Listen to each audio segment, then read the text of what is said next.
ပိုးစားသီးလို့ခေါ်တဲ့ Moonberry ကိုတပူးတစ်တောင်းနဲ့ခြံအတွက်ရောင်းပေးနေပါတယ်သူက organic စစ်ဖြစ်လို့ကျန်းမာရေးအတွက်လည်းအထူးသင့်လျော်ပါတယ်နှလုံးယောဂရှိတဲ့လူတွေအတွက်လည်းအရန်အဆင်ပြေပါတယ်ဗီတာမင် C အားကောင်းတဲ့အတွက်ယောဂခုခံကာကွယ်တာလည်းအရန်ကိုကောင်းပါတယ်သွေးလည်ပတ်မှုအတွက်လည်းပို့ပြီးတော့အဆင်ပြေပါတယ်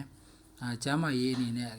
ကောင်းတာတွေအများကြီးရှိပါတယ်ဒါကြောင့်မလို့ Moonberry တီးကို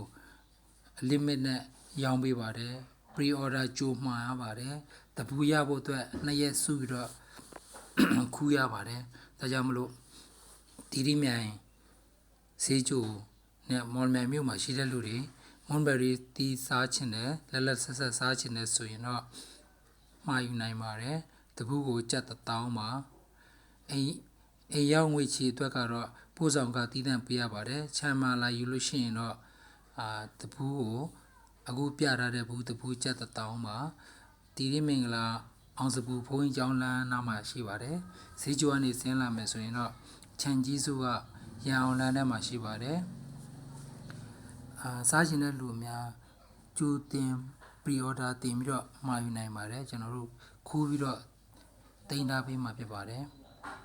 မဲ့အောင်ထားပြီးတော့မှကျွန်တော်ခူးပေးပါတယ်တခါခူးရင်တပူပဲရပါတယ်ဒါကြောင့်စားချင်တဲ့လူတွေကြိုမှာပေးပါ2ရက်လောက်ကြိုမှာပေးပါကျွန်တော်တို့ဘူးလိုက်ခူးပြီးတော့ထားပေးမှာဖြစ်ပါတယ်နှလုံးယောဂရှိတဲ့လူတွေအတွက်ကတော့အများအားလာရောက်ပြီးတော့ဝယ်နေတာဆိုရင်မလောက်ပါဘူးဒါကြောင့်တချို့လူတွေလည်းစားကြပါတယ်ချို့အသီးတွေကချို့အပင်တွေကတိတ်မသီးမယ်ကျွန်တော်တို့အပင်ကတော့အရန်သီးလို့ဒီတိုင်းကျွန်တော်တို့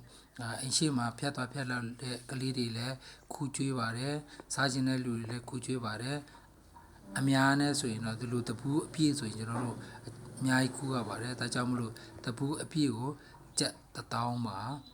ချမ်းမလာဝယ်ရမှာဖြစ်ပါတယ်အိမ်ပို့ဖို့အတွက်ကတော့ပို့ကပေးရမှာဖြစ်ပါတယ်